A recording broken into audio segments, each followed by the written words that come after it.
All right, so you pull up to the checkpoint and you give them your address to get your pass. And for the Mallen family, an address is really all that's left. Dad Blake has seen the destruction for himself, but his two young kids have not. This was their first time coming back to what used to be their home in the Palisades. What's left to say when there's nothing left? For 9-year-old Grayson and his 6-year-old sister Sadie, a hug from Mom as they see what's left of their home for the first time. Well, you can grab the mail on the way out. That's the Sadie job, grabbing the mail. Old habits, but a new reality. So, buddy, you're in your room. Where's my room? Right here.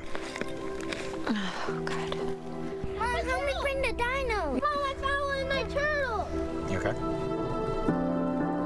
Me just walking around here, I can't stand in any of these places, and unfortunately, there's part of me that can remember the memories they remember, but there's part of me that remembers the memories of Tuesday night and what it looked like.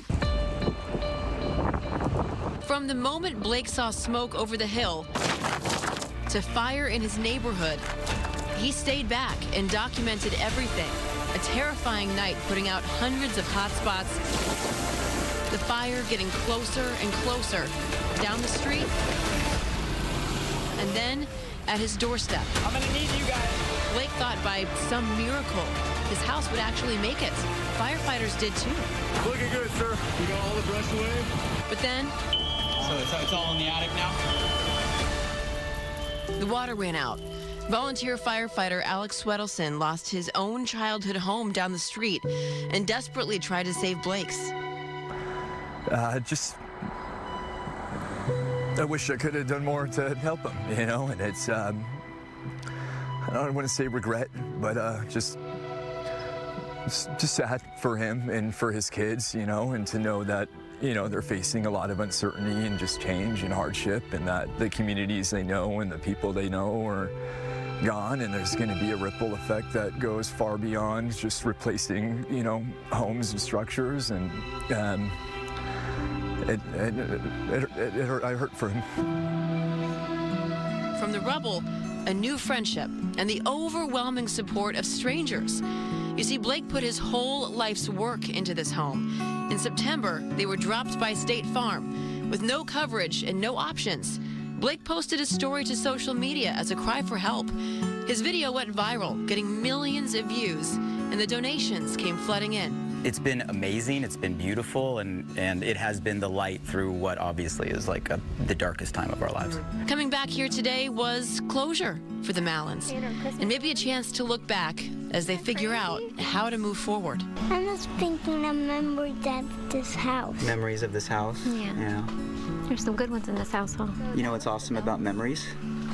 Because memories don't burn down, they stay with you. Grayson, what would you like to say to all the people who've helped out? I want to say it again. It doesn't matter if you have a house or stuff.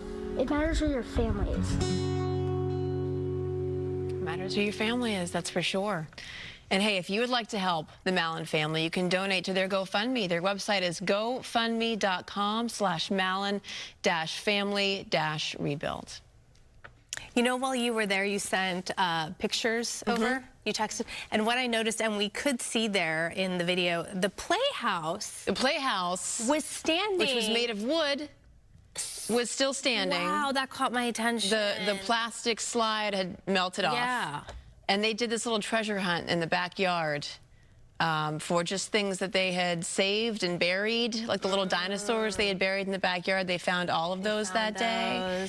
Yeah, and then his dad saved his bike, so he was riding that around his neighborhood for a little bit, and just to reclaim that sense of normalcy is something that's so, not just the Mallen family, obviously, but so many people are going through right now. And it was rough to see the kids see that for the first time.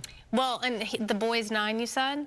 He's very mature. He really is. Experiences like this at a young age really can shape you. Yep. And really elevate that maturity level. And he did say something to me after the interview. He said, I'm just wondering why the hydrants ran dry. And I'm like, well, that's a very adult question to ask, especially given that there was a fire hydrant right outside of their house. So frustrating. And from their backyard, you could see that entire reservoir Remember the reservoir that everybody right. saw? They had You a could view see of that. the They had a direct view of that empty reservoir. Adds to the But frustration. they've just been incredible advocates Yeah. for recovery. So thank you to the Mallen family for letting me share your story.